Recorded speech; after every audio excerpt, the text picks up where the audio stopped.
This podcast is brought to you by the School of Advanced Study, University of London. Tout d'abord, merci aux organisateurs de m'avoir invité à présenter mes travaux. Donc en fait, je vais vous présenter aujourd'hui un survol de ce que je suis en train de préparer pour mon HDR. Donc ça va être le mémoire inédit en fait de mon habilitation à diriger des recherches que je vais présenter l'année prochaine. Donc évidemment, il y aura des raccourcis parce que ça sera un livre de plus de 300 pages, voilà, sans les annexes. Donc je l'ai intitulé pour le moment La fabrique de l'anglais. Et ça porte sur la période des 14e et 15e siècles en Angleterre, où se développe alors une production très importante en anglais dans tous les domaines. Et c'est à ce moment précis, en fait, c'est durant les derniers siècles du Moyen-Âge, que l'anglais acquiert vraiment les caractéristiques d'une langue à la fois littéraire, intellectuelle et politique. En relation avec le latin, évidemment, qui est la langue savante du Moyen-Âge, mais aussi avec le français, qui, comme vous le savez, est la langue des élites laïques depuis la conquête de Guillaume de Normandie en 1066. Et donc l'espace anglais a cette particularité qu'il est marqué, sans compter les langues celtes, parce que je ne les aborderai pas du tout, mais il est marqué par un multilinguisme assez polarisé, mais qui rend caduque l'opposition longtemps habituelle qu'avaient les linguistes, notamment de faire entre langue haute et basse. Cela dit, même si l'anglais connaît un développement considérable à la fin du Moyen-Âge, il faut maintenant éviter de tomber dans un écueil dans lequel beaucoup de chercheurs sont tombés pendant très longtemps, qui est la téléologie du triomphe de l'anglais. Pendant très longtemps, des chercheurs ont dit qu'au XVe siècle, l'anglais écrasait tout, que le français avait disparu. C'est juste faux.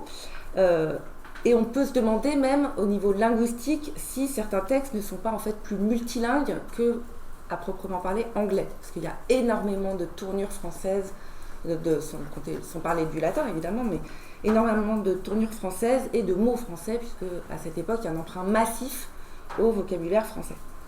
Cela dit, les textes sur lesquels je travaille sont perçus comme anglais. Donc ça, c'est très important. Et à la fin du XIVe et au XVe, en tout cas, on assiste à la construction consciente d'une langue anglaise sophistiquée dans un contexte de translatio studii, c'est-à-dire de transfert des connaissances parfaitement assumées. Alors l'analyse de ces enjeux ne relève pas seulement d'une histoire linguistique ou littéraire, mais aussi d'une histoire culturelle, sociale et politique.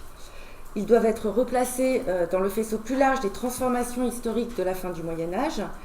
Et il s'agit tout d'abord, pour mes problématiques en tout cas, en lien avec la construction de l'État, des transformations des rapports de pouvoir entre clercs et laïcs, et donc entre ce qu'on a longtemps appelé culture savante et culture laïque, mais qui pose quand même des problèmes au niveau historiographique, et bien sûr au sein des laïcs. La société politique anglaise, expression que, comme mon voisin, je prendrai ici au sens large, donc en fait, au-delà des élites dirigeantes, tout ce qui regroupe non seulement ceux qui participent à la gestion du pouvoir, mais aussi ceux qui voudraient y participer, et au-delà tous ceux qui sont touchés par la justice royale. Donc la société politique anglaise évolue énormément à cette époque, et cela passe non seulement par une affirmation sociale, politique, institutionnelle, avec le Parlement, etc., mais aussi par la formation d'une culture spécifique, autonomisée par rapport à la culture savante cléricale, autonomisée aussi par rapport à une certaine culture française aristocratique, même si les liens sont forts, en lien avec les transformations du système de communication et en particulier avec le développement de la littératie, autrement dit de l'aptitude à lire et à écrire depuis le XIIe et surtout le XIIIe siècle. Mais cette société politique est aussi une communauté anglaise, pour ne pas dire nationale, même si la question est à l'ordre du jour, surtout au XVe siècle, dont il convient d'explorer la formation culturelle dans la mesure où une communauté est aussi constituée par son imaginaire. Et là, évidemment, je reprends l'expression de Benedict Anderson. Ça doit être analysé notamment par l'étude des liens et des lignes de fracture perceptibles et perçues entre les groupes sociaux, mais aussi entre les individus qui constituent cette communauté, ce qui renvoie donc, en fin de compte, aussi à la question toujours controversée de la formation de l'individu moderne.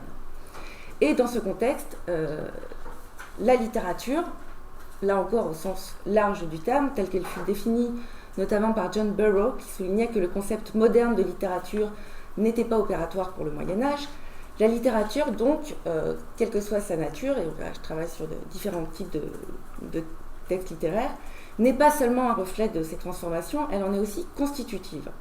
Et donc, en fait, la question essentielle pour moi dans cette étude, c'est de savoir en quoi la littérature participe à la constitution d'une société politique, d'une communauté anglaise constituée d'individus conscients.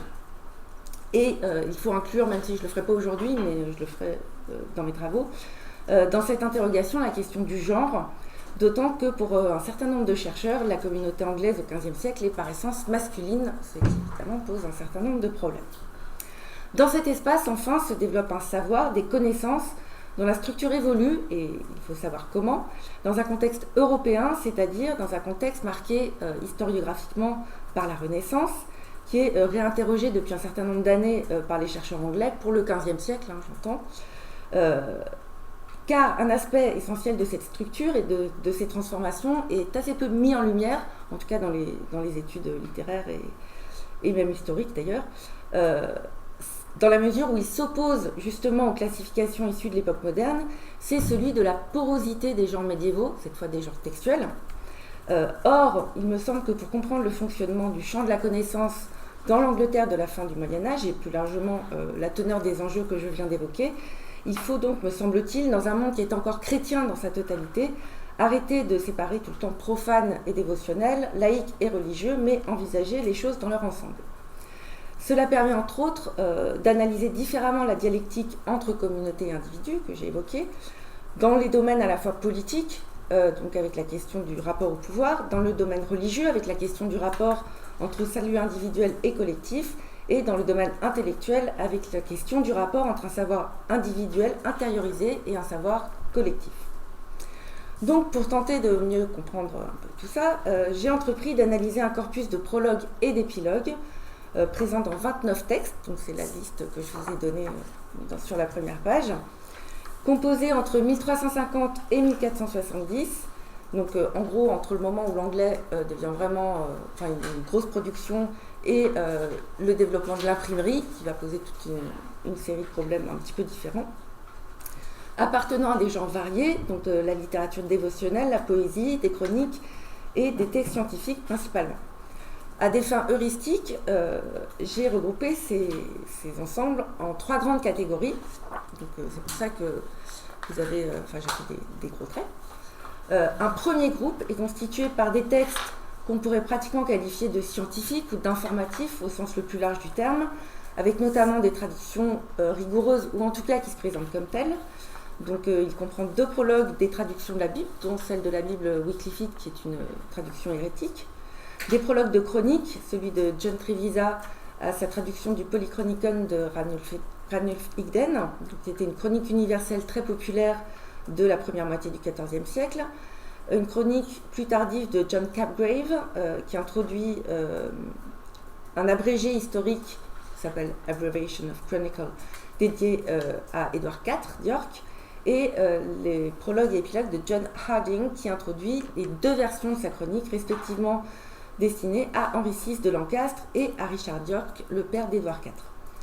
Enfin, j'ai retenu les prologues de 2 textes alchimiques composés dans les années 70 par Thomas Norton et George Ripley, également dédiés à Édouard IV. Le deuxième groupe est constitué par des textes profanes, avec toutes les guillemets, et possédant souvent une dimension politique, presque tous composés par des laïcs, à l'exception de Lydgate, qui était un moine bénédictin, mais qui fréquentait beaucoup la cour et Londres, dont certains sont considérés comme des œuvres majeures de la période. Donc là, j'ai retenu les Legends of Good Woman de Geoffrey Chaucer, donc, qui est considéré comme Dante anglais, par les Anglais en tout cas, qui raconte l'histoire d'une dizaine de femmes vertueuses de l'Antiquité. La Confession amantis de John Gower, qui est une œuvre également de la fin du XIVe, dans laquelle il se met en scène comme quelqu'un qui veut se confesser au prêtre de Vénus. Et en fait, c'est l'occasion pour lui de présenter une multitude d'exemplaires qui couvrent les sujets les plus divers, le tout accompagné de gloses en latin. Et chaque livre est constitué par une analyse d'un péché capital, sauf le livre 7 qui est un miroir au prince. Autre texte, le Regiment of Princes, qui est aussi un miroir au prince, donc de Thomas Hoccleve, composé pour Henri V de Lancastre juste avant son accession au trône, donc en 1411-1412. 2 textes de John Lydgate, le Troy Book, également composé pour Henri V, donc, qui narre l'histoire de Troie, alors que la Fall of Princes est une adaptation du Décasibus de Boccace, donc, qui raconte aussi énormément d'exemplaires sur des gens qui ont été frappés par la fortune. Sauf qu'il l'a traduite par le biais de la traduction française de Laurent de Premier Fait. Donc il est passé par le français en fait. Ensuite, la traduction de l'Épître d'Othea, donc encore une traduction d'un texte français de Christine de Pisan cette fois, par Steve Scrope, qui était le beau-fils de John Fastolf, un lieutenant un lieutenant très important pendant la guerre de Cent Ans. Et j'ai également retenu le roman Oriental en vers de John Metham, Amorius and Cleop, qui était un membre de la Gentry, et le Testament of Love de Thomas Husk, qui est un peu à part puisque c'est le seul texte en prose de ce groupe, qui est un traité sur l'amour, la grâce et la libre volonté très inspiré de Boès. Enfin, le troisième groupe, qui est numériquement le plus important et qui est à nouveau dominé par les clercs, englobe des poèmes et des traités théologiques, dévotionnels et hagiographiques, dont certains, comme Prick of Conscience, à vocation encyclopédique, ont connu une immense diffusion, c'est-à-dire, j'y reviendrai, mais plus de 100 manuscrits, ce qui est énorme. Certains textes qui appartiennent à cette catégorie possèdent une forte dimension genrée, donc l'autobiographie de la très controversée Marjorie Camp, par exemple, mais aussi 2 textes composés pour les nonnes de l'abbaye Brigittine de Sion, fondée en 1415 par Henri V, et qui fut un foyer très important de dévotion et au sein duquel ont circulé de nombreux textes dévotionnels anglais. Enfin, les textes de Reginald Peacock, qui était évêque de Chester, sont un peu en marge de ce groupe, puisque eux constituent une tentative de mise par écrit d'un véritable système théologique en anglais au milieu du XVe siècle, tentative qui fut finalement désagréable, puisque ces livres furent brûlés en auto-da-fé et qu'il dut accomplir une rétractation publique en 1457. Donc ce corpus peut a priori paraître important, hétéroclite, mais il y a des facteurs d'unification. Ces facteurs sont d'ordre chronologique, donc 130 ans à peu près, et spatiaux bien sûr, mais aussi conceptuels, en premier lieu parce qu'ils s'inscrivent dans une longue tradition de prologues latins, et en particulier des accessus ad auctores. Est-ce que ça marche quand je fais ça? Non, je ne crois pas. Voilà. Donc, qui sont des introductions à l'œuvre d'un autre auteur ou à son commentaire, qui sont apparus dès les premiers siècles du Moyen-Âge, qui se sont sophistiqués au cours du temps et qui ont notamment intégré les catégories aristotéliciennes au XIIIe siècle. Donc, on voit les différentes parties de ces accessus. Et en un sens, de par leur nature même, ces prologues sont des lieux de construction textuelle, et pour reprendre l'expression de Jacques Dallarin, un vestibulum entre le monde et le texte. C'est une expression, je trouve, assez sympathique. Donc ils partagent parfois des formes communes, mais aussi des préoccupations et des thématiques, même si, évidemment, on va voir qu'il y a un certain nombre de différences. Alors, parmi les voies d'approche de ce corpus, j'en ai utilisé plusieurs, mais j'ai aussi effectué des analyses lexicométriques ou textométriques, dont je vais juste vous présenter l'essentiel. Et principalement l'analyse factorielle par correspondance. Alors je ne rentrerai pas dans les détails techniques, c'est le graphique que vous avez à la page 2, que j'ai essayé de faire le plus lisible possible. En fait, ça consiste à calculer les oppositions et les attirances sur un corpus donné entre les mots et les textes. Voilà. Donc après, si vous voulez des détails, je vous donnerai de la bibliographie, mais si je veux parler un peu des conclusions, je ne vais pas rentrer dans le détail technique. Donc ça permet une première appréhension du lexique du corpus en calculant donc les attirances et les oppositions, même s'il faut tenir compte de la taille irrégulière des textes, parce qu'il y en a beaucoup plus important que d'autres, et de fait, les tout petits textes ne participent pas tellement à l'analyse. Et je l'ai construite à partir des formes lemmatisées, donc à partir des lemmes du corpus, et au-dessus de 25 occurrences. Et uniquement pour les substantifs, les verbes, les adjectifs. J'ai exclu évidemment les mots-outils, parce que sinon, je ne suis pas linguiste, donc moi je travaille vraiment sur le lexique. Donc au total, on compte 29 colonnes, qui sont les textes, et 465 lignes, qui sont les mots. Donc ça, c'est pour les spécialistes. Et là, j'ai retenu que les 2 premiers facteurs, puisque les oppositions, en fait, ne sont pas très marquées. C'est-à-dire qu'en gros, normalement, pour que ça soit très très très significatif, on considère qu'il faut au moins que le facteur 1 représente 25% de la variance, le quart de la variance totale. Là, il n'en représente que 15. Et le deuxième n'en représente que 10. Cela dit, ça ne veut pas dire que ces oppositions ne sont pas significatives quand même, mais elles sont évidemment à relativiser. Et j'ai mis en bleu les termes qui apparaissaient uniquement dans le premier facteur, et en vert ceux qui apparaissaient dans le deuxième facteur, et en noir ceux qui apparaissaient dans les 2 facteurs. Donc le premier facteur, qui représente 15% de la variance, fait apparaître une opposition quand même assez nette entre d'une part les 2 traductions de la Bible, donc la Wycliffe Bible et la Monastic Bible, j'ai abrégé évidemment, et d'autre part tous les autres textes, mais surtout quand même les poèmes de Lydgate et de Wycliffe. Donc si on regarde les mots qui sont associés aux traductions bibliques, donc à l'ouest, on voit d'abord qu'ils relèvent des fondamentaux du christianisme, avec des termes comme Dieu, Christ, écriture, péché, charité. Et on trouve également un vocabulaire plus spécifique à l'Ancien Testament, donc Israël, Judée, Jérusalem, Moïse, tabernacle, etc. Mais aussi des termes qui renvoient à son contenu narratif, donc le roi, le royaume, le peuple, l'armée, tuer, plusieurs versions de tuer, c'est assez violent. Et de fait, les 2 textes évoquent beaucoup l'Ancien Testament, pour le résumer et pour le commenter. Et enfin, on a des termes qui relèvent de l'institution cléricale, donc chanoine, doyen, prélat, prêtre, et des noms d'autorité, comme Augustin, Jérôme et Salomon. Du côté des poèmes, donc au sud-est du graphique, parce que c'est dans ce sens-là, les termes qui sont en forte opposition avec le reste du lexique sont d'abord associés aux œuvres de Lydgate, avec des thèmes comme la mémoire, donc on trouve remember, mais aussi des termes comme memory, qui ont moins d'occurrence, mais qui sont importants, la renommée, la fortune, qui sont au cœur de son œuvre, et on a aussi, pour l'ensemble des textes, un vocabulaire qui relève plutôt des valeurs de l'aristocratie laïque, avec des termes comme chevalier, noble, worthy, donc digne, ainsi qu'un ensemble de termes qui renvoient au processus d'écriture et plus généralement à un contexte littéraire. Angiton, qui veut dire écrire ou composer, donc écrire, histoire, matière, poète, mais aussi des termes qui renvoient à l'éloquence des poètes comme couleur ou fleur, ce qu'ils emploient tout le temps après en contexte. Donc apparemment, on a une opposition assez nette entre texte sacré et poésie profane, entre guillemets toujours, qui est soulignée. Mais il faut quand même remarquer que du côté des poèmes, en fait, on trouve tous les autres textes, y compris les textes dévotionnels. C'est-à-dire qu'ils apparaissent, même s'ils participent moins à la constitution de ces oppositions.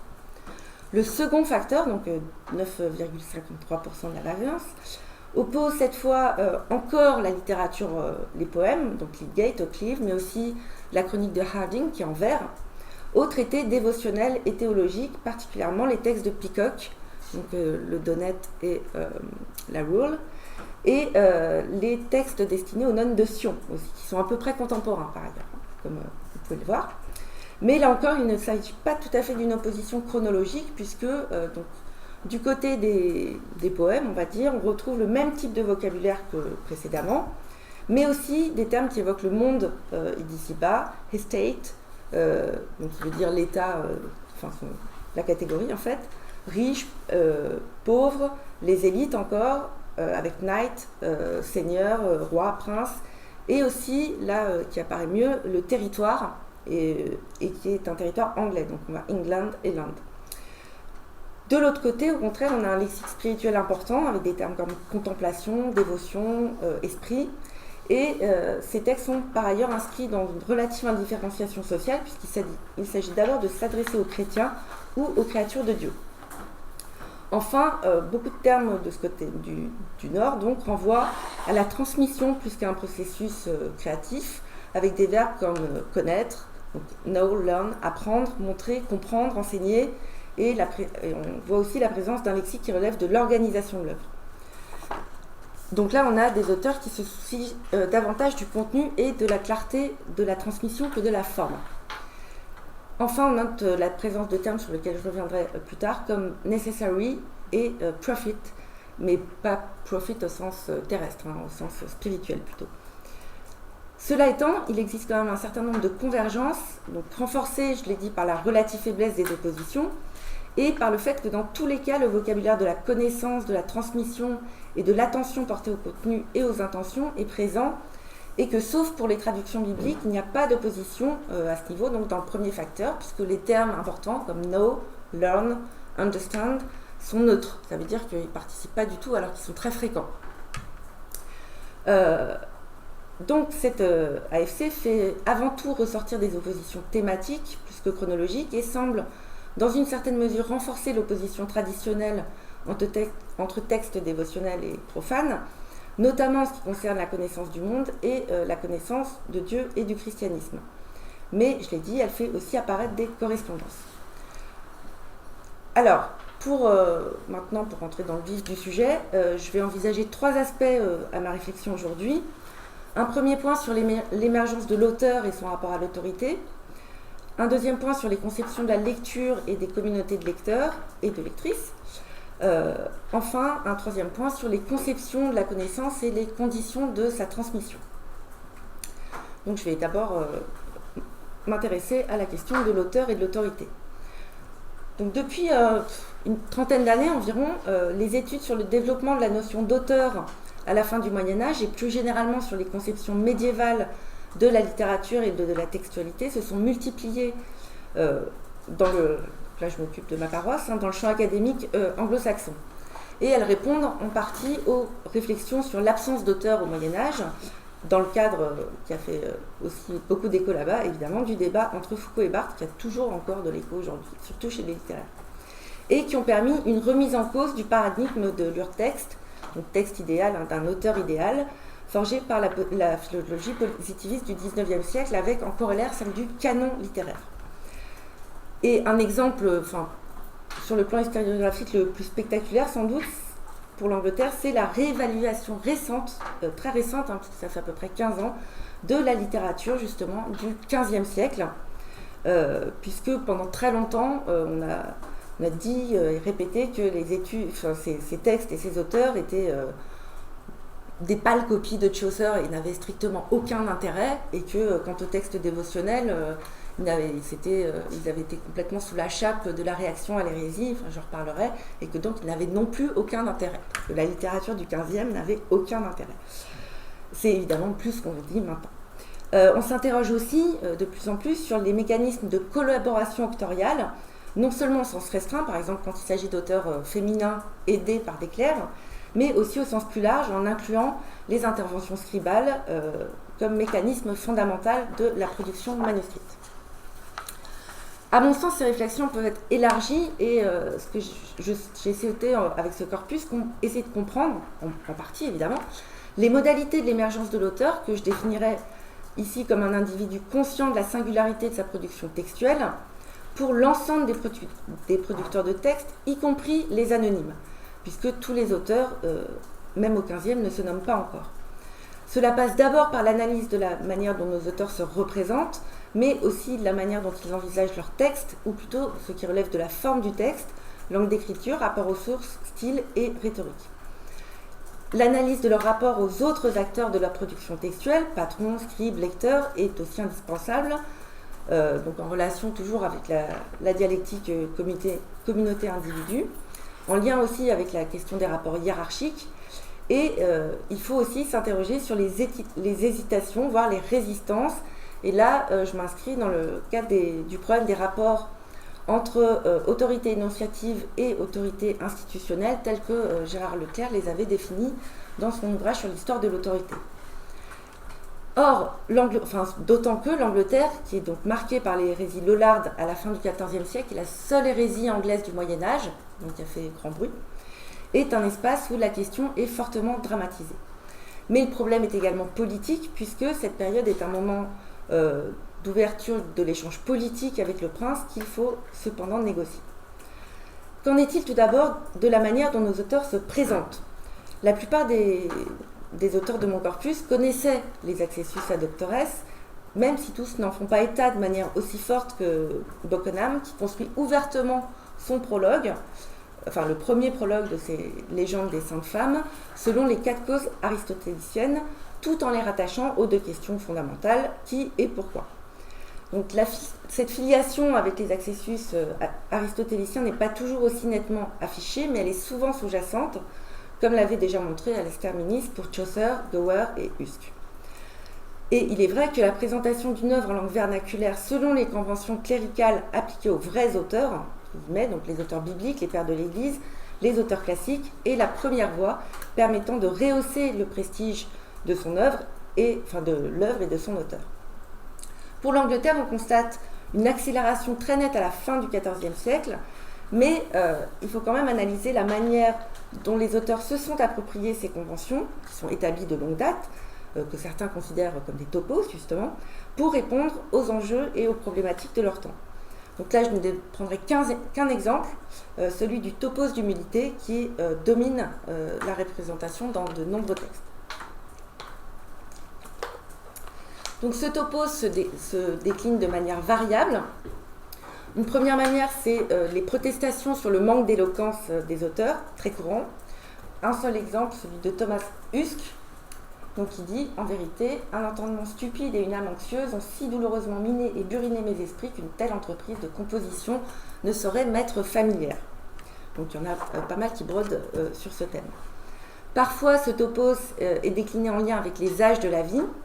Plusieurs poètes, ça c'est pas de nouveauté non plus, insistent sur l'association entre vieillesse et faiblesse, tels John Gower ou George Ashby. Mais inversement, et moins traditionnellement, d'autres, comme Hoccleve, insistent sur leur immaturité et leur infantilité, enfin leur état d'infantilité. Et donc là, j'ai pris juste un exemple avec Hoccleve, mais qui le développe dans tout son prologue, où il termine en disant « Je suis toujours si enfantin ». C'est un dispositif qui constitue un retournement assez intéressant du topos et qui est peut-être, donc c'est une hypothèse, mais à relier au fait qu'il s'adresse au futur Henri V, qui n'est pas encore roi à ce moment-là, et qui est en pleine crise avec son père, qui est malade, ce qui a posé un certain nombre de problèmes politiques dans les années, à la fin des années 1400, au début des années 1410. Un autre thème, une autre variante du topos, c'est celui de la contrainte, qui est également assez fréquent. Cette contrainte est souvent présentée comme celle issue de la demande très pressante d'un patron. John Walton, par exemple, évoque la violence, je cite, faite par son commanditaire, qui ne nomme pas, mais qui était probablement Elizabeth Berkeley, la fille de Thomas Berkeley, lui-même grand commanditaire de textes et de traductions. Cela dit, certains auteurs de mon corpus, même s'ils ne sont pas nombreux, sont en complet décalage avec ce topos et le rejettent complètement. Il y a un laïc d'abord, qui est Thomas Norton, donc qui est auteur d'un traité alchimique.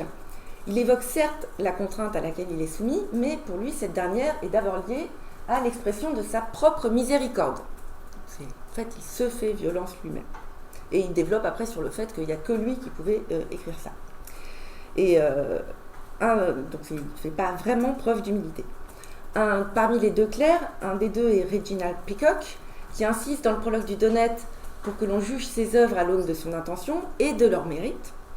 Quant au 3e auteur, il s'agit de George Ripley, qui est aussi un auteur de traités alchimiques et qui daigne révéler les secrets alchimiques au roi, car ce dernier le lui a demandé. Donc ces auteurs, c'est vrai, il faut le noter, écrivent tous dans les années 1450-1470, mais c'est sans doute pas le seul facteur. Dans le cas de Peacock, c'est sans doute en partie lié à sa position sociale, c'est un évêque, et même s'il finit à l'index, il fait quand même partie de l'autorité institutionnelle à un niveau élevé. Quant à Norton et Ripley, c'est sans doute relié au fait qu'ils écrivent sur l'alchimie, et le fait que les autorités alchimiques soient en elles-mêmes ambiguës rendent leur affirmation plus facile.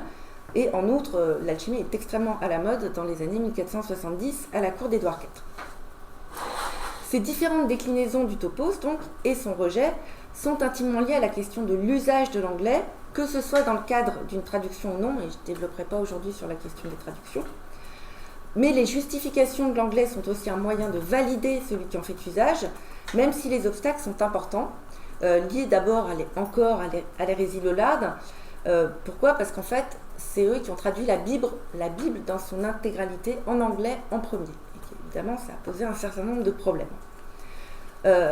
Et là, on observe des positions assez différentes selon la chronologie, mais aussi selon la forme choisie, donc la prose ou le vers. À la fin du XIVe siècle, un certain nombre de textes en prose insistent sur la validité de l'usage de l'anglais, replacé dans un contexte historique de succession des langues. Et donc, ce contexte même démontre l'absence de supériorité du latin et la validité de l'anglais. Le plus limpide, c'est sans doute Chaucer, dans son traité de l'astrolabe, donc, qui s'adresse à son fils, et qui dit « Contente-toi d'avoir ces usages en anglais, comme les nobles savants grecs se contentent de les avoir en grec, les savants arabes en arabe, les savants juifs en hébreu, et les savants du monde latin en latin, etc. » Il argumente après. Et là, c'est assez cohérent, donc Trevisa utilise les mêmes arguments, et aussi l'auteur du prologue de la Bible, Wycliffe, qui là, évidemment, commence à être problématique. Mais après la condamnation de l'hérésie Lollard, et plus encore après les constitutions de l'archevêque de Canterbury Thomas Arundel, publiées en 1409-1410, et qui veut contrôler la production et la circulation des textes en anglais, les justifications se transforment et se font généralement un peu plus subtiles. Un aspect fondamental est celui de la constitution d'un langage sophistiqué, généralement en vers, enfin pratiquement toujours en vers, où là, les auteurs développent un argument qui n'est plus historique, mais littéraire. Le plus clair en la matière, c'est John Lydgate, qui insiste plus que tout autre sur le style, l'éloquence et la création d'un anglais orné, ornate, donc ornate English. Et là, il le développe à plein de reprises, mais je donne un exemple. Il parle de Guido del Colon, et il dit, donc, il a traduit pour le Treuilbook, et il dit « Il a illuminé par son art et son rythme cette noble histoire avec les fraîches couleurs de la rhétorique et maintes riches fleurs de l'éloquence. » Donc on retrouve les couleurs, les fleurs, etc. Et je passe sur et enfin il dit « Je te suivrai d'aussi près que possible. » Évidemment, c'est la dernière phrase qui est importante. Même si Lydgate est le plus explicite, toutefois, cette volonté d'esthétisation de l'anglais apparaît pratiquement chez tous les auteurs de mon deuxième groupe, et aussi chez certains du premier groupe, en particulier chez chez Harding, dont la chronique est versifiée et s'inspire parfois nettement de Chaucer et de Lydgate. Elle apparaît aussi chez quelques auteurs du troisième groupe, essentiellement dans les hagiographies d'Osborne Buckingham et de John Capgrave, qui sont également en vers. Donc là, on a vraiment un ensemble de textes qui sont uniquement en vers. Donc ce travail d'embellissement de l'anglais est sans doute à relier, en tout cas au moins en partie, au problème Lollard, puisque les Lollards se targuaient justement d'écrire dans un langage très simple, très clair, très vrai. Mais il y a aussi un autre facteur qui doit être pris en compte, je pense, en particulier pour les œuvres qui ont une dimension politique. Puisque, en fait, la plupart de ces textes, dans la première moitié du XVe siècle, ont été commandités par les Lancastre ou par des membres de l'aristocratie, et la genèse de ces œuvres doit être placée au moins en partie dans le contexte de la légitimation des Lancastre, qui ont pris le pouvoir en 1399. Henri IV a pris le pouvoir après avoir déposé son cousin Richard II, et de fait, les Lancastre semblent être les premiers à avoir soutenu à une grande échelle, on va dire, parce qu'à la cour de Richard II, il y avait déjà beaucoup d'auteurs soutenus, mais disons que l'échelle change. Le développement de l'anglais écrit de manière générale, y compris dans l'administration, même si aujourd'hui les efforts sont nuancés en lien avec le rejet de la téléologie du triomphe de l'anglais que j'évoquais tout à l'heure, et de fait, l'anglais ne devient une langue officielle, mais pas l'unique, qu'à l'extrême fin du XVe siècle sous les Tudors. Cela dit, clairement, les Lancastre soutiennent la formation d'une tradition littéraire en langue vernaculaire anglaise, notamment en s'appuyant sur Chaucer, qui en plus leur est apparenté par mariage, ce qui ne gâche rien, et ils encouragent la diffusion des textes de Clive et de Lydgate, comme l'ont montré plusieurs études sur la diffusion des manuscrits. Et c'est d'autant plus important que la noblesse, la gentry et les élites urbaines sont en demande de ce type d'œuvre, et plus généralement donc en demande d'une littérature en anglais, j'y reviendrai, dont ils sont aussi les promoteurs. Et là, je pense qu'on a affaire à un phénomène de légitimation qui est complètement implicite, mais qui passe aussi par des choix formels. En même temps, ces choix participent aussi à l'individualisation de l'auteur, ici des poètes, d'une manière qui est assez proche d'une posture humaniste italienne. Un seul exemple, Lydgate, qui qui adapte Boccace, là c'est pas dans le prologue, mais c'est dans le livre 3, amplifie encore les propos de Boccace, quand il explique que le poète doit être tranquille en son étude, sans avoir besoin de s'occuper des nécessités matérielles, et doit être soutenu par le prince. Donc parmi les gammes de conventions et de choix formels, certains sont sélectionnés, plus ou moins manipulés, pour permettre aux auteurs de s'affirmer, mais ils doivent également négocier avec les différentes formes d'autorité. Alors d'abord les autorités ecclésiales, évidemment, particulièrement importantes pour les textes dévotionnels et théologiques. Comment transmettre aux laïcs sans risquer de froisser Dieu et l'Église? Alors plusieurs auteurs font explicitement appel dans leur prologue à des autorités supérieures. Par exemple, les auteurs du Speculum Devotorum ou du Mirror of Our Lady sont autorisés par leur prieur. En tout cas, ils disent qu'ils sont, mais ils le sont probablement. D'autres mettent en place des dispositifs plus complexes. Là, je prendrai qu'un seul exemple, celui de Marjorie Kemp, qui présente l'inconvénient d'être à la fois une femme et une laïque, quand même beaucoup, et qui résout le problème de l'autorisation de 3 manières différentes. Elle empile, si on peut dire. D'abord, en expliquant qu'elle écrit ses réflexions à la demande de clercs, et surtout, point essentiel, sur injonction divine. Et enfin, parce que ce n'est pas elle qui a rédigé, mais un autre clerc qu'elle a d'ailleurs eu beaucoup de mal à trouver. Et c'est l'occasion en fait de détailler à la fois sa crainte de perdre sa réputation et son obéissance à Dieu, au Christ en l'occurrence, mais aussi les difficultés pratiques du scribe qui doit reprendre un texte mal écrit d'un premier scribe, mort avant d'avoir achevé la mise en forme des mémoires de la dame. Et finalement, c'est un troisième qui va s'y coller parce que le deuxième avait abandonné parce qu'il n'arrivait pas à lire. En fin de compte, on ne sait plus très bien qui parle dans le prologue. Et en même temps, Marjorie s'affirme fortement comme auteur, dans le sens où ses expériences sont très clairement les siennes, puisqu'elle narre ses visions et ses expériences, même si le livre est écrit à la 3e personne. Donc, c'est un texte qui représente le parangon, si on peut dire, la complexité des relations auteur-scribe, et qui d'ailleurs n'a pas fini de faire verser des litres d'encre, parce que les controverses continuent sur le texte de Marjorie. Du côté des autorités humaines maintenant, qui apparaissent essentiellement dans les textes du 2e groupe, mais aussi chez Harding ou chez Bockenham encore, les principales sont d'une part les commanditaires, pour la plupart princiers ou aristocratiques, et d'autre part les autorités littéraires.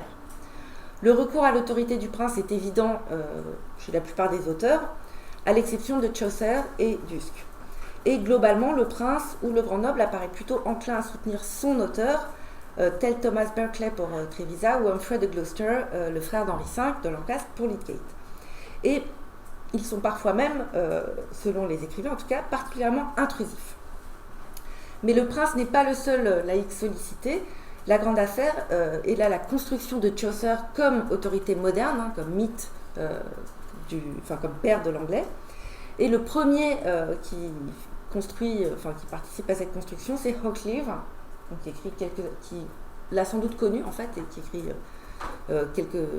qui commence à écrire au moment où Chaucer arrête, si on peut dire.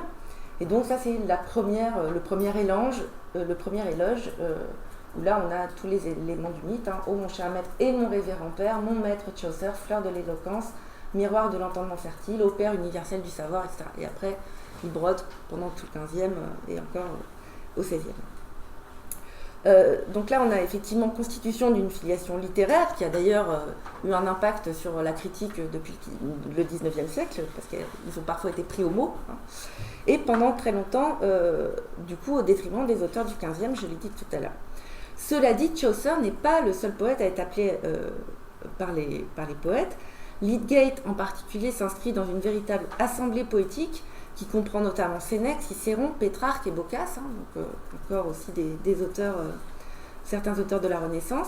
Il s'appuie aussi sur ses sources, puisqu'il se présente comme un traducteur, donc que ce soit Guido del Colonne ou Boccace et Laurent de Premier Fait, qui ont un rôle assez important, même si assez ambigu parfois. Quant aux auteurs de la seconde moitié du XVe siècle, ils s'appuient aussi sur Gower et sur Lydgate. Donc il y a là tout un ensemble de constructions. Donc, dans de très nombreux cas, là j'en ai donné vraiment que quelques exemples, les auteurs ont recours à de multiples procédures d'autorisation qui se concrétisent concrètement en fait, dans les textes assez souvent par des formes de partage de l'autorité. Mais ces formes de partage sont complexes donc on l'a vu, ne se limite pas à la question de l'affiliation littéraire et à la constitution d'un canon. C'est vraiment une des stratégies qui est à leur disposition. Le rôle du patron est crucial aussi, mais ce n'est pas le seul lecteur à avoir une fonction d'autorisation. D'autres lecteurs l'ont aussi dans tous les champs. Et l'auteur s'inscrit bien dans une communauté textuelle composée de multiples acteurs et il s'appuie sur elle de manière conséquente. Quelle que soit la forme de partage envisagée, toutes les formes d'autorisation ont pour fonction de renforcer l'autorité de celui qui écrit, et par ces médiations diverses, l'auteur montre que nombre de gens attendent de lire ou d'écouter son travail et que ce dernier est donc légitime. Et donc j'en viens à mon second point sur la question de la lecture et des lecteurs. Alors les études littéraires de ces dernières décennies ont beaucoup développé l'analyse de la réception des textes, après Joyce évidemment, c'est-à-dire donc dans un sens le point de vue des lecteurs sur les textes. Mais il me semble que pour bien comprendre la dialectique de la relation auteur-texte-lecteur, il faut aussi analyser la perception des auteurs qui façonnent inévitablement la lecture ou l'écoute, puisqu'on écoute encore beaucoup, de leur texte. Et donc c'est sur cette perception que je ferai quelques remarques. Là je laisse de côté tout ce qui est réception, parce que sinon j'aurais pas le temps. Quelques mots quand même très rapides sur la diffusion de ces textes. Dans le corpus, certaines œuvres sont très importantes pour l'étude générale de la circulation des manuscrits anglaises au XVe siècle. Vous avez le nombre de manuscrits, donc il y en a qui font vraiment beaucoup de manuscrits. D'autres, au contraire, n'ont qu'une circulation minimale, en tout cas si on sonde sur les témoins manuscrits, parce qu'évidemment, il faut aussi analyser les mentions, les imprimés, etc. Donc les 3 textes les plus diffusés sont la Bible Wyclifite, donc qui est le texte anglais qui a le plus grand nombre de manuscrits au Moyen-Âge, qui a donc dépassé de très très loin les cercles hérétiques, évidemment, suivi de Prick of Conscience, qui est environ 115 manuscrits, et dans une moindre mesure du Mirror de Nicholas Love, donc environ 46 manuscrits, en fait qu'une soixantaine si on compte les fragments. Autrement dit, des textes bibliques et dévotionnels, ce qui s'inscrit tout à fait dans la structure contemporaine de la diffusion de la production écrite qui est dominée par les textes dévotionnels. Un deuxième groupe est composé plutôt de poèmes, donc, comme le Regiment of Prince, la Confessio Amantis, la Fall of Prince, qui ont quand même entre 30 et 45 manuscrits, ainsi que des textes scientifiques. Cela dit, pour les textes alchimiques, la majorité des manuscrits datent des 16e, 17e. Bon, ils ont été composés à la fin du 15e, et en plus, c'est des textes qu'on continue à écrire à la main au 16e et au 17e siècle. Donc, si vous prenez maintenant le deuxième tableau que je vous ai fait, page 3, vous voyez que l'auditoire, pour ne pas faire d'anglicisme, donc l'audience est généralement mixte pour les œuvres très diffusées, donc c'est-à-dire constituée à la fois de clercs et de laïcs, laïcs qui proviennent essentiellement de la gentry et de la noblesse, même si les milieux urbains sont parfois présents, et l'audience est souvent plus spécifique pour les œuvres moins diffusées. En outre, dans certains cas, l'accent a été mis sur une audience particulière dans le cadre de la problématique des communautés textuelles, donc notion inspirée des travaux de Brian Stock, qui est une notion complexe. Donc, on peut la définir avec Gilman et Maura Nolan comme un regroupement social, parfois affectif, qui fait sens à la fois intentionnellement et non intentionnellement, ce qui constitue la communauté, et que ces membres partagent un discours commun ou un ensemble de pratiques qui informent les interprétations et les erreurs d'interprétation variées de textes produits et consommés par le groupe. Et pour ces auteurs et d'autres, les manuscrits constituent les traces matérielles de ces communautés. Et donc, un certain nombre de textes ont été étudiés dans cette optique. Par exemple, la Confessio Amantis s'inscrirait dans la communauté des serviteurs de l'État à Londres et à Westminster, ou d'autres travaux sur les communautés féminines qui regroupent des laïcs et des nonnes, notamment en East Anglia, montrent que des textes de notre corpus ont été diffusés vraiment dans ces communautés à la fois laïques et féminines, notamment les vies de saintes. Cela dit, c'est une notion qui est controversée, par exemple par les auteurs d'une anthologie intitulée The Idea of Vernacular, qui note qu'un des problèmes avec la communauté dans les analyses critiques modernes des audiences et des lecteurs médiévaux est qu'elle implique souvent ou est sous-tendue par une notion mythique de la communitas médiévale, sous-estimant la portée des tensions entre interprétation collective et individuelle ou entre interprétation individuelle. Et donc ces réflexions renvoient une fois de plus à la dialectique communauté-individu, mais à mon sens, ce n'est pas forcément exclusif. Et pour moi, c'est quand même une notion qui a une valeur heuristique, au moins, et qui peut apparaître intéressante pour l'étude de la perception des lecteurs par les auteurs.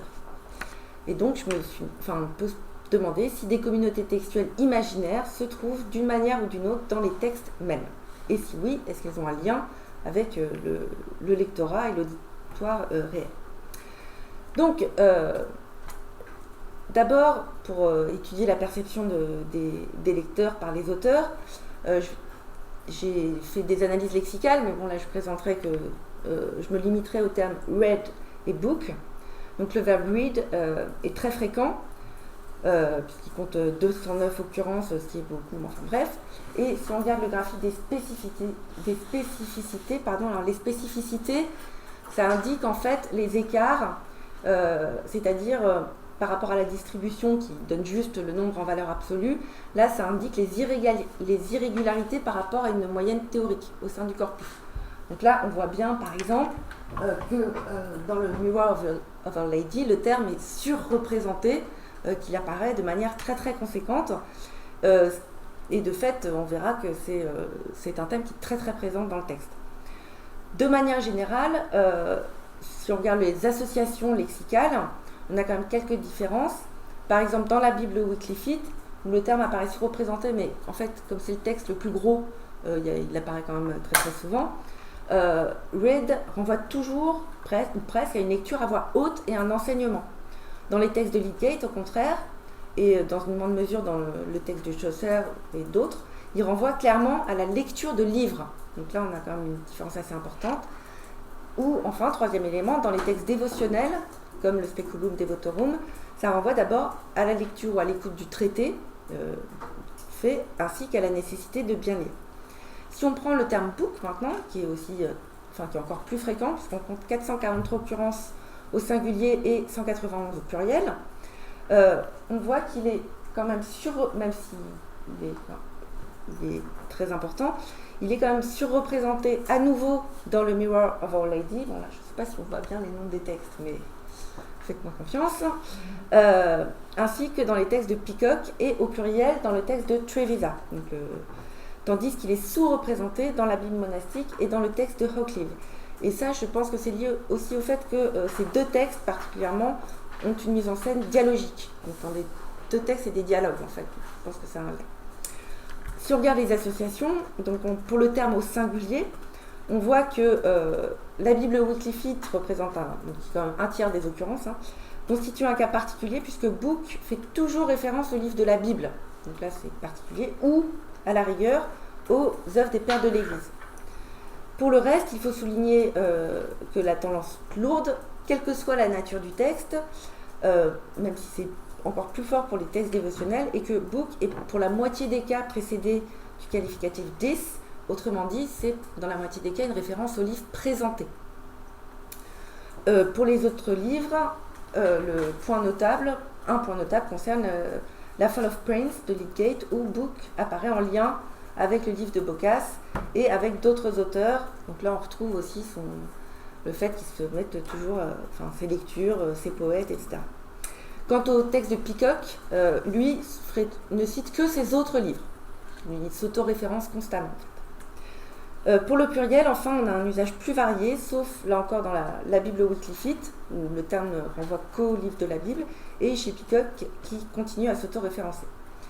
De manière générale, on constate là encore un contraste entre textes profanes et dévotionnels, puisque les seconds conçoivent plus clairement que les premiers la lecture comme un enseignement, y compris oral, mais aussi écrit. Et donc là, je renvoie à ce que j'avais dit pour l'analyse factorielle, où effectivement, on avait vu que de nombreux termes des textes du groupe 3 renvoyaient à la transmission plus qu'à un processus littéraire. Et en ce qui concerne les textes profanes, l'accent est mis de manière croissante sur une culture livresque qui implique un investissement individuel du lecteur. Et là, ça apparaît très très nettement chez Lydgate, mais aussi chez tous les auteurs après lui. Donc dans la deuxième moitié du XVe siècle, on a vraiment ce phénomène qui est de plus en plus perceptible. Alors, quel est l'impact de ce contraste sur la perception qu'ont les auteurs de leurs lecteurs ? Donc là, j'ai repris une typologie en fait de Paul Ström, qu'il avait proposé dans un article déjà assez ancien de 1979, mais qui est toujours assez intéressante pour moi. Donc il distingue l'audience réelle, bien sûr, l'audience imaginaire, par exemple les pèlerins des Canterbury Tales de Chaucer, l'audience attendue, généralement le dédicataire, et l'audience projetée qui sous-tend les intentions de l'auteur. Et donc c'est ce que je vous ai synthétisé dans mon tableau sur le lectorat. Donc là, je mentionnais que deux indices sur la perception des auteurs. D'une part, la mise en scène des lecteurs et d'autre part, les conseils de lecture. Alors la mise en scène, quand elle existe, est très variable. Et donc là, ça recoupe en partie ce que j'ai dit sur les autorités, donc je ne vais pas développer, le lien est intime. Les lecteurs mis en scène sont soit complètement fictionnels, par exemple le dieu d'amour chez Chaucer, soit réels mais mis en scène. Et dans ce cas, il s'agit là encore souvent de princes ou de seigneurs pour les textes profanes, ou des membres d'une communauté religieuse pour des textes dévotionnels. On trouve des mises en scène du prince chez Rockcliffe et Lydgate particulièrement développées, et dans les deux cas, le prince apparaît comme un lecteur lettré. Je vous donne juste un exemple. À la fin, il dit « Au moins, lorsque vous serez dans votre chambre le soir, elles seront bonnes pour vous conduire dans la nuit. » Donc c'est lecture. Hein. Elles ne seront pas nuisibles si elles sont bien entendues. Donc il insiste là-dessus. Et quant à Lydgate, il compare aussi le frère d'Henri V, Humphrey de Gloucester, à un clerc lettré. Et le rapprochement est d'autant plus significatif que quand il le compare, c'est juste au moment où il dit qu'Humphrey est un parangon de la lutte contre l'hérésie. Donc il y a là aussi un lien très fort entre le fait que les princes lancastres luttent contre l'hérésie et le fait que ce soit des lecteurs lettrés et cultivés. Donc les conseils de lecture maintenant sont assez sporadiques dans les textes profanes. Il y a quelques cas, mais pas tellement. Un cas relativement exceptionnel et explicite se trouve dans le traité sur l'alchimie de Norton. Mais bon, là, l'alchimie, c'est assez particulier. Mais généralement, on reste dans le registre de l'implicite. Chez les poèmes, on ne donne pas de conseils vraiment. En revanche, dans les textes dévotionnels, on en donne beaucoup. Et de plusieurs manières. Et alors là, il y a une différence si on situe avant l'apparition de l'hérésie ou après. Avant, dans le texte, par exemple, le plus diffusé, The Prick of Conscience, on ne se préoccupe pas tellement de la question. L'auteur souligne simplement que son texte s'adresse aux laïcs qui ne comprennent pas le latin et qu'il espère qu'ils liront bien son texte pour ne pas aller en enfer. L'auteur du Cloud of Unknowing, qui est un texte mystique, lui n'offre pas de conseils mais des injonctions menaçantes à ses lecteurs. Mais là, on est dans un contexte quand même assez particulier de contexte mystique.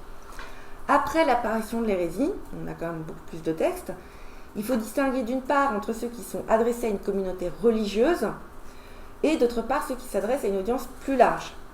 Donc pour les textes qui s'adressent à une communauté, on a des textes qui emploient le mode de la conversation. Par exemple, le prologue de la Bible monastique, dans lequel l'auteur converse avec un frère et une sœur, donc un moine et une nonne, et son collègue masculin lui demande de traduire le Nouveau Testament, tandis que la nonne lui demande des précisions sur l'Ancien Testament. Là, il y a un jeu de conversation qui justifie la traduction. Mais c'est aussi, je pense, un moyen de mettre l'accent sur un partage. Nombre de ces textes sont aussi marqués par la tradition de la lecture monastique, de la ruminatio, même si cette dernière est remise au goût du jour. Et là, le texte le plus important est celui du Mirror of Our Lady, qui est un véritable guide de lecture pour les nonnes de Sion. Il explique exactement aux nonnes qu'est-ce qu'il faut lire, comment il faut lire, de quelle manière, le matin, le soir, voilà. Il distingue les types d'ouvrages, etc. Et il faut dire en plus qu'il le met en relation avec la liturgie, dans la mesure où c'est une traduction du service des nonnes de Sion. Donc voilà. Dans la seconde catégorie, les textes qui s'adressent à un lectorat plus large, en tout cas en apparence, constituent évidemment une réponse aux Wycliffites, qui considèrent en gros que tous les laïcs peuvent comprendre la Bible, même s'ils doivent être aidés par les vrais prêtres. Mais là, on a des démarches qui sont parfois antithétiques. Nicolas Clove, par exemple, qui a écrit un traité racontant la vie du Christ, mais pour répondre vraiment à la traduction intégrale de la Bible, s'adresse ostensiblement aux âmes simples, notamment aux femmes, à tel point les critiques lui ont parfois reproché de prendre ses lectrices pour des idiotes. C'est un peu exagéré, évidemment, et anachronique. En réalité, c'est plus complexe, mais Love insiste sur et explicite une théorie fondée sur l'affection et les images, en s'appuyant en particulier sur Saint Bernard. Donc pour lui, la lecture doit être sur un mode imagé, affectif, émotionnel. Voilà, c'est très, très important, et c'est un mode très important de la dévotion de la fin du Moyen-Âge. Peacock est complètement à l'opposé. Il a une démarche beaucoup plus intellectuelle, je reviendrai sur sa conception de la raison, et on sent qu'il s'adresse d'abord au membre masculin de la bonne société anglaise, on connaît bien son cercle, et plus précisément londonienne. Et il s'oppose d'ailleurs autant aux lollards qu'à ceux qui rejettent l'instruction écrite en anglais. Donc on a un lien important entre la conception de la lecture et la perception des lecteurs. Donc évidemment, là, si je fais un gros trait, globalement, on peut distinguer 3 catégories de lecteurs imaginés par leurs auteurs. D'abord, les chrétiens dans leur ensemble, qui soient strictement encadrés ou un peu plus libres de leur pensée. Deuxièmement, les communautés religieuses, en l'occurrence essentiellement la communauté féminine de Sion, c'est surtout la question des lectrices qui est posée. Et dans ces 2 cas, la volonté de transmission est très nette. Mais au-delà de la perception d'une communauté de lecteurs, on a quand même des indices de variation, en particulier en ce qui concerne ces modes de transmission du savoir, en lien avec le degré plus ou moins grand d'investissement demandé au lecteur ou à la lectrice. Enfin, la 3e catégorie est celle des laïcs cultivés, et là les femmes ne sont pas toujours très visibles, sauf chez Lydgate et chez Buckingham et chez Capgrave, qui sont des hagiographes de vie de sainte, donc c'est un peu... qui écrivent pour des femmes. Cette catégorie est plus individualisée, au moins de manière fictionnelle, avec une identification assez forte à l'auteur comme au prince. Et on est bien là, je pense, dans la constitution, dans le processus d'une constitution, d'une culture l'écrit en anglais pour les laïcs. Et là, je renvoie à la bibliothèque idéale de Lydgate, que j'ai évoquée, mais qui décrit à plusieurs reprises, qui mêle auteurs classiques et plus contemporains. Et ce qui est d'autant plus intéressant, c'est que si on regarde le contenu politique de ces textes, et notamment ceux de Rockcliffe et de Gower, mais aussi ceux de Lydgate, enfin un peu moins, les seules véritables individualités sont les princes et les grands seigneurs. Et les autres laïcs sont intégrés dans les communes, collectivement. Et donc, je pense que là, ça constitue aussi une voie contournée pour individualiser les communes, et donc un élément de participation à la constitution de la société politique. Donc pour finir rapidement, je vais me tourner vers la question de la connaissance et de ses conceptions. Alors, on a vu, l'AFC, si on regarde les textes rapidement, on voit qu'on peut opposer globalement la connaissance de Dieu et du christianisme, qu'il faut enseigner avec plus ou moins de nuances, à la connaissance du monde et de la société qui préoccupe davantage les textes scientifiques, les chroniques, les poèmes. Cela dit, il faut quand même affiner et voir notamment l'articulation entre nécessité et utilité de la connaissance, qui met quoi en avant, et ensuite les conditions. Alors la plupart des textes bibliques et dévotionnels prônent la nécessité de la connaissance pour l'amélioration de l'homme vers Dieu, c'est pas vraiment une surprise, mais l'argumentation varie. Donc par exemple, un seul exemple, pour la Bible wikifite et la Bible monastique, la connaissance est d'abord nécessaire au salut, et elle doit être répandue en vertu de la loi de charité. Et donc, eux insistent énormément sur la charité. Au contraire, pour Peacock, c'est d'abord l'amour et la raison qui sont les prédicats de la connaissance. Enfin, la connaissance est à la fois le fondement de l'amour et des œuvres, mais l'amour est le fondement de la connaissance. Et la raison joue un rôle majeur. Donc là, on a encore une opposition quand même très nette. Si on pense maintenant du côté des textes politiques et profanes, entre guillemets, l'utilité, la connaissance sert aussi à ce que l'homme s'améliore, mais dans un cadre plus politique. Notamment chez Gower, par exemple, qui nous en offre une affirmation très nette. Donc il se propose d'écrire un livre sur le monde tel qu'il fut, mais parce que j'ai aussi l'intention d'évoquer le monde qui se renouvelle chaque jour. Autant que j'en suis capable, ce prologue est ainsi composé qu'il appartient tout entier à la sagesse. Donc là, on a une affirmation très très forte, d'autant qu'il a écrit juste avant, qu'il écrivait pour le bien de l'Angleterre. Quant à Rockcliffe, pour lui, la connaissance revêt également une importance politique cruciale, mais là aussi, la dialectique avec l'individu est importante. tous ces auteurs développent la conception de la sagesse, mais là encore de manière différente. Par exemple, là je vais faire un graphique des spécificités, mais comme le temps passe, je vais pas y rester. Donc là encore, on a des conceptions assez éloignées. Par exemple, pour l'auteur de la Bible monastique, la vraie sagesse consiste à craindre Dieu. Pour l'auteur du Prick of Conscience, c'est la connaissance de Dieu qui est la voie de la sagesse. C'est la même chose pour l'auteur du prologue de la Bible Wyclifite. En revanche, pour Gower, la sagesse est ce qui nous vient des anciens, et en particulier des anciens livres. Et elle est pratiquement synonyme de connaissance. Donc là, on a quand même des conceptions assez différentes. On peut d'ailleurs se demander si, de la part des auteurs tenant de la connaissance du monde, ces arguments de la nécessité et de la sagesse ne constituent pas pour eux des formes de rehaussement. Et la question se pose aussi pour les conceptions de la vérité, mais que je ne les aborderai pas aujourd'hui. En ce qui concerne les conditions maintenant de la connaissance, elles sont très précises dans certains cas, et notamment pour l'auteur du prologue de la Bible Wyclifite. Il y a tout un chapitre, bon c'est un texte long, mais tout un chapitre s'inspire d'Augustin, nommément, et insiste d'abord sur les qualités chrétiennes, donc la charité, l'humilité, la miséricorde. Et la charité est vraiment un élément très important. Dans les autres textes dévotionnels, l'accent est régulièrement mis aussi sur l'humilité et la dévotion, en particulier dans les textes où une audience féminine est attendue, donc par exemple le guide de lecture dont je vous parlais, et où la bonne lecture est une bonne connaissance.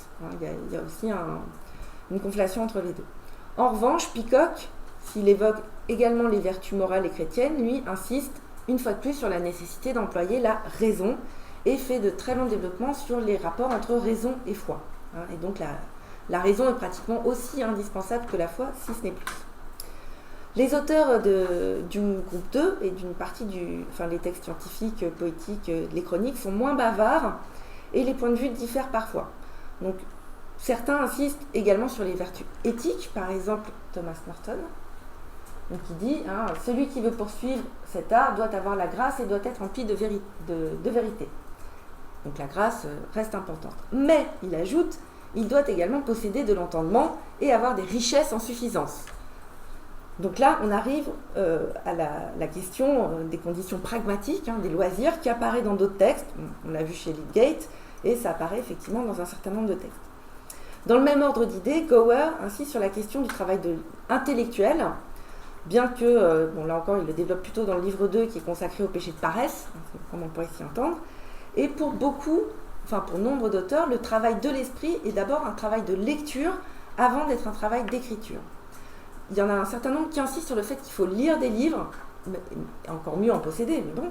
Et le plus clair, c'est encore une fois Norton qui dit « Mais la meilleure chose que vous pouvez faire est de lire de nombreux livres. » Ça reste vrai. Cela dit, la culture livresque n'est pas tout à fait le monopole des poètes. Par exemple, l'auteur de la Bible Wyclifite reconnaît quand même que la lecture de certains textes, en particulier les pères de l'Église et Augustin, est utile. Et on retrouve le même type de raisonnement dans d'autres textes dévotionnels. Donc finalement, pour les conditions, en tout cas les oppositions sont moins tranchées qu'il n'y paraît, même si elles existent. La plupart des auteurs s'accordent sur l'importance des vertus morales et chrétiennes pour progresser. Un certain nombre s'accordent sur l'importance du travail de l'esprit et en particulier de la lecture. Et finalement, si on revient à notre position de départ, connaissance de Dieu, connaissance du monde, c'est un petit peu plus compliqué. Entre les deux, il faut insister d'abord sur le problème de la connaissance de soi. Pour certains auteurs de textes dévotionnels, c'est un élément fondamental du processus qui permet de s'élever vers Dieu. C'est évidemment très augustinien, et c'est le cas par exemple de l'auteur de Prick of Conscience, qui dit « Il faut en premier lieu se connaître soi-même afin de pouvoir parvenir à l'humilité, fondement de toutes les vertus. » Et on notera, ce qui est intéressant, c'est que ce processus pour l'auteur vaut pour tous, y compris les jeunes, alors que la sagesse est plus souvent associée à l'âge mûr. Peacock évoque également la question. Pour lui, la connaissance de soi, qui consiste à connaître sa faiblesse, ses péchés et les remèdes à ses problèmes, est essentielle. Donc là encore, ça pourrait relever du poncif et de la forte influence des écrits d'Augustin, mais si on regarde vraiment sur un corpus assez important, comme l'a montré Jennifer Bryan, on voit que ces textes se préoccupent non seulement de connaissance de soi, mais aussi de subjectivité. Je la cite, les textes dévotionnels vernaculaires sont exactement la sorte d'écrit qui documente la vie intérieure, ou s'ils ne la documentent pas, au moins la représentent-ils et la construisent-ils selon des voies qui suggèrent une préoccupation sérieuse et soutenue.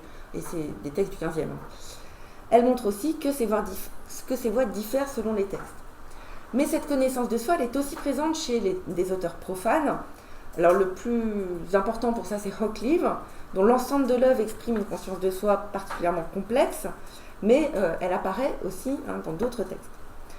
Deuxième point, la connaissance de Dieu, dont les modalités sont en fait très variables, et qui soulève le problème de la théologie vernaculaire, mais comme le temps passe, je vais pas y rester, mais en tout cas, il y a le seul élément qu'on peut retenir, c'est que au XVe siècle, les textes ne sont pas appauvris, comme on l'a dit la critique pendant un certain temps. On commence à voir qu'en fait, il y a vraiment un contenu très important, y compris par exemple dans les textes hagiographiques, où ils font les choses subtilement, mais où ils transmettent vraiment des notions théologiques qui sont plus que des notions des bases. Dernier point, c'est la porosité des genres que j'ai évoqué en introduction. En fait, les frontières ne sont pas étanches, et bien sûr c'est le problème de la littérature médiévale en général, mais alors là, je vous ai fait un schéma dont évidemment vous n'allez pas tellement pouvoir lire. Bon, en gros, en gris c'est les textes, en mauve c'est les différents types de savoirs, et en bleu c'est les relations entre les textes. Donc voilà, si vous ne pouvez pas lire le nom des textes, à droite c'est les textes dévotionnels, et à gauche c'est les textes plus profanes. Et donc si on regarde, on voit qu'il y a quand même pas mal de flèches entre les groupes. Et donc j'évoquerai que deux exemples. Le premier exemple, qui sont des exemples chers à mon voisin, l'histoire et les savoirs politiques. Donc l'histoire, on ne la trouve pas seulement dans les chroniques. En fait, on la trouve dans pratiquement tous les textes du groupe 2. Chez Lydgate, évidemment, qui raconte l'histoire de Troie, qui raconte l'histoire de tous les princes et princesses depuis la création, depuis Adam et Ève, ou encore dans les légendes de Chaucer, qui racontent l'histoire de femmes de l'Antiquité. Donc on connaît l'amour des Anglais pour l'histoire, et on voit bien à quel point là, elle apparaît vraiment comme un champ transversal, parce qu'elle apparaît aussi dans les prologues bibliques, avec l'histoire sainte, mais aussi dans les textes hagiographiques, avec l'histoire des saintes. Et donc ça, c'est vraiment un premier point important. Mais l'histoire, elle est extrêmement liée aussi au savoir politique, qui constitue un autre grand exemple de transversalité, qui sont bien sûr massivement présents chez Gower, Hoccleve, Lydgate et Ashby. Et là, il faut souligner l'importance du lien entre connaissance et conseil, mais bon, ça a déjà été étudié, je n'y reviendrai pas. Mais c'est aussi très présent dans les textes alchimiques, qui sont en fait aussi des sortes de miroirs au prince. Ça, je l'ai montré ailleurs, donc voilà. Et, dernier point, ces savoirs politiques apparaissent aussi dans des textes bibliques et dévotionnels. Un seul exemple, dans le prologue de la Bible Wyclifite, et particulièrement dans le chapitre 11 qui est consacré au livre des rois, on trouve un véritable avertissement à ce qu'attendent les élites dirigeantes si elles ne se comportent pas correctement. Et l'auteur met en relation leur apprentissage intellectuel et leurs devoirs. Et on retrouve ce type d'argument dans d'autres textes dévotionnels et des interrogations aussi sur les savoirs politiques dans des textes hagiographiques. Donc, certains des auteurs dévotionnels se préoccupent aussi de politique, même s'ils ne sont pas majoritaires. Et il n'y a pas de doute par ailleurs que la littérature profane se préoccupe de dévotion, parce qu'évidemment, on a toujours de la dévotion là-dedans. Et dans tous les cas, le lien avec la connaissance est éminent, et quel que soit le type de connaissance. Donc, à mon sens, la majorité des textes de la période, y compris les textes dévotionnels, participent à la constitution de la société politique. Enfin, la culture de la société politique. Si c'est évident pour les œuvres d'auteurs comme Gower, Hoccleve et Lydgate, je pense qu'il faut quand même le mettre en avant aussi pour les textes dévotionnels. Alors, quelques mots de conclusion. L'exploration de ce corpus ne permet évidemment pas de répondre à toutes les interrogations que j'ai soulevées en introduction. J'espère juste avoir donné quelques éclairages. Donc, sur la première question qui portait sur la transformation des rapports de pouvoir et de ses liens avec la constitution d'une culture spécifique en anglais, j'ai essayé de montrer que cette formation était bien à l'œuvre et que dans un cadre certes tenu par les autorités institutionnelles, et énonciative, les négociations tentées par les auteurs visaient bien à une certaine autonomisation, non seulement la leur, mais aussi celle de leurs lecteurs. Ces derniers, quel que soit leur statut, sont invités non seulement à la réflexion, mais aussi dans une certaine mesure à la discussion dans le cadre de communautés ancrées dans une communauté plus vaste, celle du Royaume d'Angleterre. Et enfin, cette constitution transparaît, me semble-t-il, à travers la structuration de cette culture, nourrie de dialectiques multiples qui, par leurs intrications, nourrissent la complexité des rapports entre individus et communautés. Et finalement, l'opposition entre connaissance de Dieu et connaissance du monde apparaît un peu caduque, puisque l'idée est bien d'allier les deux, même si l'accent est placé différemment, pour constituer une communauté politique, culturelle et religieuse formée d'individus conscients. Je vous remercie, j'ai été trop longue.